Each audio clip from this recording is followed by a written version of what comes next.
ಎಲ್ಲ ಕುಟುಂಬದ ಸ್ನೇಹಿತರಿಗೆ ನಮಸ್ಕಾರ. ನಾನಿವತ್ತು ಶ್ರೀರಂಗಪಟ್ಟಣ ಕಾವೇರಿ ನದಿ ತೀರದಲ್ಲಿದ್ದೀನಿ. ತಲಕಾವೇರಿ, ಅಲ್ಲಿಂದ ಕಾವೇರಿ ಹುಟ್ಟಿ ರಂಗಸ್ವಾಮಿನ ಪಾದ ತೊಳೆದು ನಿಮಿಷಾಂಬಕ್ಕೆ ಹೋಗ್ತಾ ಇದ್ದಾಳೆ ನಮ್ಮ ಕಾವೇರಿ. ಕೊಡಗಿನ ಕಾವೇರಿ, ಕೊಡಗಿನವರ ಕುಲದೇವತೆ ಕಾವೇರಿ, ಬ್ರಹ್ಮಪುತ್ರಿ ಕಾವೇರಿ, ನಮ್ಮ ಕಾವೇರ ರಾಜನ ಮಗಳು ಕಾವೇರಿ, ಕನ್ನಡಿಗರ ಮನೆ ಮನೆ ಮಗಳು ಕಾವೇರಿ, ನಮ್ಮ ಕನ್ನಡದ ಜೀವನದಿ ಕಾವೇರಿ. ಸಪ್ತ ನದಿಗಳಲ್ಲಿ ಪವಿತ್ರವಾದವಳು ನಮ್ಮ ಕಾವೇರಿ. ಕಾವೇರಿಯ ಬಗ್ಗೆ ಒಂದು ಪುಟ್ಟ ಕತೆ, ಪೂರ್ತಿ ವಿಡಿಯೋನ ನೋಡಿ. ಕಾವೇರ ರಾಜನಿಗೆ ಮಕ್ಕಳಿರೋದಿಲ್ಲ. ಬ್ರಹ್ಮನನ್ನು ಕುರಿತು ತಪಸ್ಸು ಮಾಡಿದಕ್ಕೆ ಬ್ರಹ್ಮನು ತನ್ನ ಮಗಳಾದ ಲೋಪಮುದ್ರೆ ಅನ್ನೋ ಹೆಣ್ಮಗುನ ದಾನವಾಗಿ ಕಾವೇರ ರಾಜನಿಗೆ ಕೊಡ್ತಾನೆ. ಕಾವೇರ ರಾಜನ ಮಗಳಾಗಿ ಬಂದ ಮೇಲೆ ಲೋಪಮುದ್ರೆ ಕಾವೇರಿ ಆಗ್ತಾಳೆ. ನಮ್ಮ ಕಾವೇರಿಯ ಬಗ್ಗೆ ಒಂದು ಪುಟ್ಟ ಕತೆ. ಕಾವೇರಿ ಬೆಳೆದು ದೊಡ್ಡವಳಾಗಿ ಸುಂದರವಾಗಿರ್ತಾಳೆ.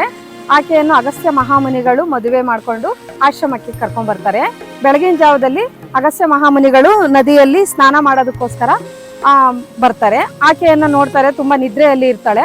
ಹಾಗಾಗಿ ಕಾವೇರಿಯನ್ನ ಕಮಂಡಲದೊಳಗೆ ಹಾಕೊಂಡು ನದಿ ದಡದಲ್ಲಿ ಕಮಂಡಲವನ್ನ ಇಟ್ಟು ಸ್ನಾನಕ್ಕೆ ಹೋಗ್ತಾರೆ ಅಗಸ್ತ್ಯ ಮಹಾಮುನಿಗಳು. ಒಂದು ಕಾಗೆ ಬಂದು ಕಮಂಡಲವನ್ನು ಉರುಳಿಸ್ಬಿಡುತ್ತೆ. ಕಾವೇರಿ ರಭಸವಾಗಿ ನೀರಾಗಿ ಹರಿದು ಬಿಡ್ತಾಳೆ. ಅಗಸ್ತ್ಯ ಮಹಾಮುನಿಗಳು ತನ್ನ ಹೆಂಡತಿಯನ್ನು ತಾನೇ ಕೈಯಾರ ಕಳ್ಕೊಂಡ್ಬಿಟ್ಟೆ ಅಂತ ಹೇಳ್ಬಿಟ್ಟು ಅಡ್ಡ ಹಾಕ್ತಾರೆ. ಆದ್ರೂ ಕಾವೇರಿ ಹೇಳ್ತಾರೆ, ನಾನು ಲೋಕ ಕಲ್ಯಾಣಕ್ಕಾಗಿ ಹುಟ್ಟಿದ್ದೇನೆ. ದನ ಕರುಗಳಿಗೆ, ಪ್ರಾಣಿ ಪಕ್ಷಿಗಳಿಗೆ, ಜನಗಳಿಗೆ ನೀರಿಲ್ಲದೆ ಸಂಕಟ ಪಡ್ತಾ ಇದ್ದಾರೆ, ಅವರನ್ನು ನಾನು ಕಾಪಾಡಬೇಕು, ನನ್ನನ್ನು ಹೋಗಲು ಬಿಡಿ ಅಂತ ಕಾವೇರಿ ಕೇಳ್ತಾಳೆ. ಅಗಸ್ತ್ಯ ಮಹಾಮುನಿಗಳು ನಿನಗೇನು ವರ ಬೇಕು ಕೇಳು ಅಂದಾಗ ಕಾವೇರಿ ರಭಸವಾಗಿ ಹರಿಯುತ್ತಿರುವಾಗ ಅವಳ ಸೀರೆ ನೆರೆಗೆ, ಮುಂದೆ ಇದ್ದ ಸೀರೆ ನೆರೆಗೆ ಹಿಂದೆ ಆಗುತ್ತೆ. ಹಾಗಾಗಿ ಈಗಲೂ ಸಹ ಕೊಡಗಿನ ಹೆಣ್ಣು ಮಕ್ಕಳು ಸೀರೆಯನ್ನ ಹಿಂದು ಮುಂದಾಗಿ ಉಡ್ತಾರೆ.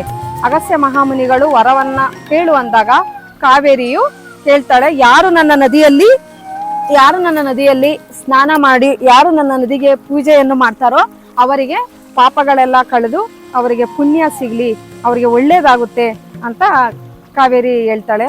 ಅಗಸ್ತ್ಯ ಮಹಾಮುನಿಗಳು ಅವಳು ಕೇಳಿದ್ದ ವರವನ್ನು ಕೊಟ್ಟು ಬ್ರಹ್ಮಗಿರಿಗೆ ಹೋಗಿ ತಪಸ್ಸು ಮಾಡ್ತಾರೆ.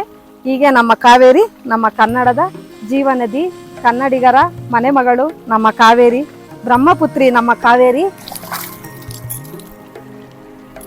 ನಮಸ್ಕಾರ.